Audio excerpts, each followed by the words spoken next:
Bem, pessoal, recebi muita pergunta aqui sobre uma possível vacina contra a dependência da cocaína ou contra o crack, se isso é real mesmo, né? Qual a evidência que tem isso, né? E que andamento estão as pesquisas sobre isso. O que que acontece? Algumas semanas atrás, saíram várias matérias nos jornais sobre justamente uma pesquisa que está sendo feita na UFMG, já em fase de seres humanos, e foi bem promissora em animais, justamente para tratar usuários de pessoas viciadas, né, com dependência química, tanto cocaína para crack, né? E eu vou explicar para vocês qual a lógica por trás disso, porque isso é tão inovador e tão interessante, e eu acredito que vão dar excelentes resultados, porque não é só no Brasil, vários lugares do mundo estão fazendo pesquisa nesse sentido. Né? O que que acontece? Alguns anos atrás, a gente sabe que o problema do crack é uma das diretrizes da OMS como das prioridades para se melhorar, porque tem milhões de pessoas no mundo dependentes, né, de crack e de cocaína. No Brasil, os dados do Ministério da Saúde dizem que quase 3% da população, pelo menos, utilizou uma vez na vida, né? E quando a gente pensa em pessoas dependentes, né? Aí varia um pouco da literatura, alguns lugares colocam quase 1 milhão de pessoas, né? É sempre difícil esse tema, você tem uma estatística precisa aqui no Brasil, né? E no mundo, né? A OMS também coloca números altíssimos, né? 30 milhões, próximo a isso, de pessoas com dependência de cocaína e de crack, são números realmente muito, muito altos. Né? Então vamos entender direitinho a lógica que se tem no cérebro. Né? E realmente, quando a gente fala qualquer dependência química, a gente vai estar lidando no cérebro na região conhecida como sistema límbico, que eu falo muito aqui para vocês. Né? Porque o sistema límbico é o sistema responsável pelo nosso prazer, porque a gente tem alguns comportamentos que às vezes são danosos para o nosso corpo, mas a gente acaba fazendo. E esse comportamento pode ser de compra, pode ser sexual, pode ser drogas, como a gente falou, crack, cocaína, pode ser alimentar, né? A gente ficou obeso, sabe que aquilo faz mal, mas acaba comendo. Porque justamente seu cérebro libera uma série de substâncias, neurotransmissor, que virou meio que a vedete do tema quando a gente fala desse feedback, é a dopamina.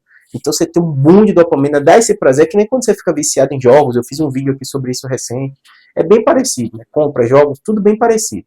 No caso das substâncias, acaba que isso é muito intenso. Então eu falo com todo mundo, eu tenho um vídeo aqui falando, entrevista dizendo sobre isso, né? O vício é uma coisa química, ou seja, qualquer pessoa, pode ser eu ou você que nunca usou nada, né?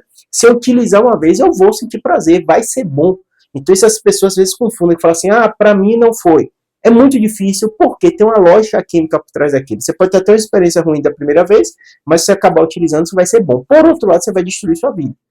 Porque essas substâncias são das substâncias mais viciantes que a gente tem conhecimento. Por isso que tanta gente acaba ficando viciado, utilizando poucas vezes, né? E aí o estrago no organismo é gigantesco. Por isso que as pessoas abandonam a família, abandonam tudo, ficam na rua. Não é só por vontade própria, o cérebro dela também tomando controle da situação. Então é sempre difícil.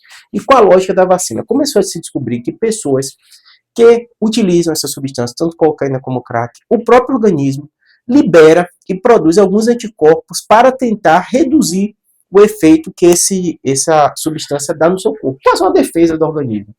Igual como acontece quando um vírus ou qualquer coisa te infecta. E esses anticorpos, essa defesa, fariam ou dificultariam a substância que a pessoa está usando entrar no cérebro e dar todo esse bem-estar que a droga dá. Um bem-estar maléfico, né? Um bem-estar no sentido de uma sensação boa, um prazer, né? E aí o que acontece? Quando a gente começou a perceber isso, se percebeu, e se a gente produzir vacina contra essas substâncias, como é que seria? Ia potencializar esses anticorpos contra o crack e contra a cocaína, e a partir desse momento, o cérebro ia ter uma dificuldade maior de ter acesso a essas substâncias. E realmente isso foi revolucionário. Na UFMG já tem trabalho em animais mostrando com efeito benéfico, né? E agora passa para a parte de seres humanos, que realmente são as pesquisas mais caras, né?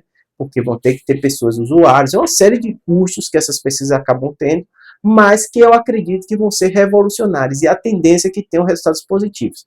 Não está sendo feito só aqui no Brasil, mas o Brasil é um dos países que está mais avançado nesse tema, né? Aqui a gente tem muita gente dependente com crack, cocaína, né? O governo de Minas já vai investir milhões nisso, né?